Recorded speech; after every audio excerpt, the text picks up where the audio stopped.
For today, we're going to be making chopped brisket sandwich and Brunswick stew. If you haven't had Brunswick stew before, trust me, it is very good. It's an awesome, awesome stew. So let's go ahead and let's dig into this and make this delicious brisket sandwich and Brunswick stew.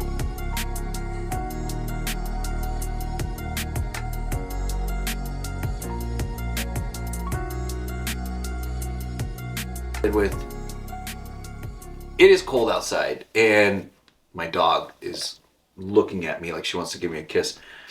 So today I'm going to be making brisket and Brunswick stew, aren't we? We're going to make some brisket and Brunswick stew. Can you say it? We're going to make some brisket and Brunswick stew? No. Okay, so brisket and Brunswick stew, very nice recipes, and it's going to be a chopped brisket sandwich based off of the brisket that I made earlier on in my smokehouse platter whole deal, my barbecue platter recipe that I posted a month ago, and it's gonna be delicious. So let's go ahead and do this. I feel like I want to say snap into a brisket, you know, like snap into a Slim Jim, just snap into a brisket, but it's kind of a little extreme. And if you are good, you will get some brisket too. Do you want some brisket?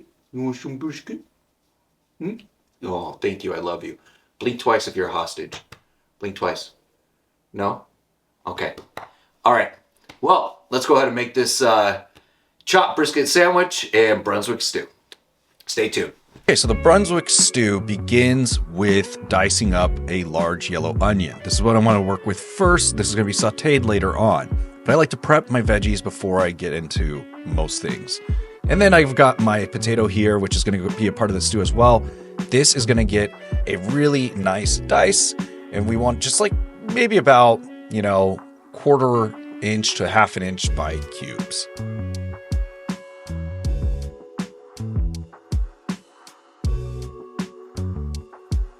Next up, in a hot pot, I'm going to add some oil, heat that up, and start searing my chicken. Now, typically with Brunswick stew, it's usually all the leftover barbecue stuff. So like your smoked chicken, your smoked pork, whatever it may be, brisket. This time, I'm just making this a little bit quicker for those of you at home, but if you want to go the extra mile, definitely do it. It's worth it. And we want to check on our chicken here, make sure that it is frying up here really nice in this hot pot here. So once it's all done on both sides, I'm going to go ahead and take it. I'm going to remove it from there, set it aside, and then I'm going to start with our potatoes. So those potatoes are now going to be fried up in some of that chicken fat and that delicious olive oil. We're going to get a nice good coating on these, as you can see, and then we're going to go ahead and add in our onions as well, get those nice and translucent. Next up, we want to go ahead and add about a tablespoon of garlic paste. If you don't have garlic paste, you can just use some minced garlic, about 3 cloves, and then we've got a can of whole peeled tomatoes here. Now be careful with these, they do splash. When you start squishing them between your fingers, they do squirt out and get all over the place, so we don't want any of that. But we want to go through each one of these and just slowly add them to the mix while everything is on a medium to low heat. Then we want to go ahead and add in some of the juice from the can, and then we're going to add in some chicken broth. So to all of our good delicious stuff here, we're going to add in about 4 cups of chicken broth.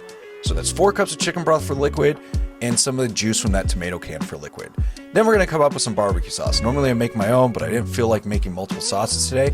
So Sweet Baby Ray's ain't bad to go with. And that's just going to be, I would say, about 2 to 3 tablespoons of that. And then we're going to use a tablespoon of Worcestershire sauce here. Add that in. And then we're going to come through and just give it a good mix and taste as you go. You can add some more salt and pepper if you want to. Just keep tasting this as you go. And if you're wondering, I'm using about a tablespoon of each, salt and pepper. And I like to use fresh ground pepper. It's just a lot more flavorful. So I'm going to go ahead and add that in there. Add in my salt. This is kosher salt that I'm adding in. It's about a tablespoon. Then I'm going to go ahead and follow up with some smoked paprika. We want that smoky flavor here, but if you have regular paprika, that's fine. Just a tablespoon of that. Then I'm going to come in with some chili powder. This is chipotle chili powder, my favorite. Same tablespoon for that, mix it up. And then we're going to start shredding up our chicken. Now that we set it to the side, it cooled down, we're not going to burn our fingers off here. And we're going to go ahead and start adding that in. And no bones. You don't want the bones in here. I don't, unless you like to chew on chicken bones, which I highly don't.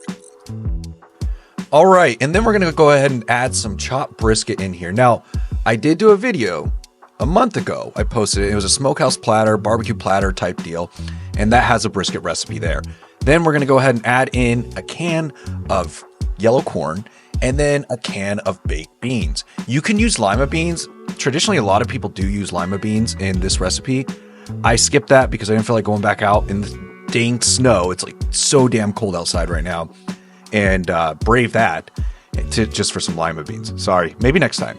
Then we're gonna start working on a sauce. Now, this was an experimental sauce that I was working with. This isn't my typical white barbecue sauce recipe, but I started off with some shallots. So finely diced some shallots, and then I'm just gonna saute them in the pan there. Then I'm gonna go ahead and add in some whole grain mustard. So for the whole grain mustard, just about a tablespoon, and I added a little extra just because I want some more mustardy flavor. I want that to heat up a little bit in the pan. I want those seeds to just get a little heat to them. Then I'm gonna follow up with some horseradish sauce. Now this is mayo based, and I'm pretty sure it's identical to Arby's horsey sauce. And then I'm gonna combat some of that spice with some table crema. You can use whatever type of cream you want. It's up to you, it's your recipe, and it's about the same ratio for the table crema, my apologies. And yeah, so I normally put brandy in this, but because it's so freezing cold outside with the snow and everything, I'm not doing that today. I'm gonna add in a tablespoon of garlic paste and then about 2 tablespoons of vodka. But if you have brandy or whiskey, definitely run with that. And once you add the alcohol, you want to make sure you burn it off. So like you want to cook it. So you want to get this to start bubbling and keep mixing, about medium to low heat, nothing too high. You don't want to burn your sauce here. But we forgot a really important step, and that's the pups. So there's Athena. She's going to get a nice little snack of brisket. And we also have Mr. Zeusy here. Zeus is right there, and he gets one as well. Super happy to have Zeus back at home. He was in the ICU for over a week, so he wasn't in one of my previous videos, but there he is. So let's move on to the sandwich. So on a nice brioche bun that I already toasted in a skillet, I'm gonna add the chopped brisket. Sorry, I lost some of the footage. Don't know what happened, but we got the chopped brisket here, and I'm gonna go ahead and add some American cheese to this I got from my deli. Now I add some pickled red cabbage. All you have to do for that is just chop it up and then submerge it into some white distilled vinegar for about 20 minutes. And you got pickled cabbage right there. And then I'm gonna add in the sauce as well to the top. Once all that is done, we are ready to eat. So let's go. All right, and we're done here. So I'm gonna go ahead and try the sandwich first. So let's go ahead and do that. Here we are.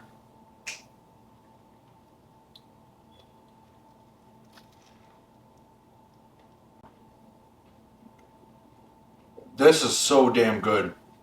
Wow. Wow. All right. And I'll move very quickly to the Brunswick Stew.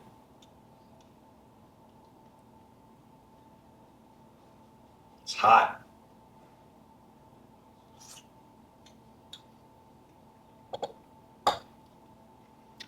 It doesn't have the lima beans, but I will say this is really good Brunswick Stew.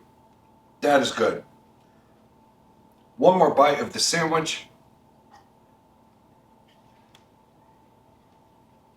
Wow.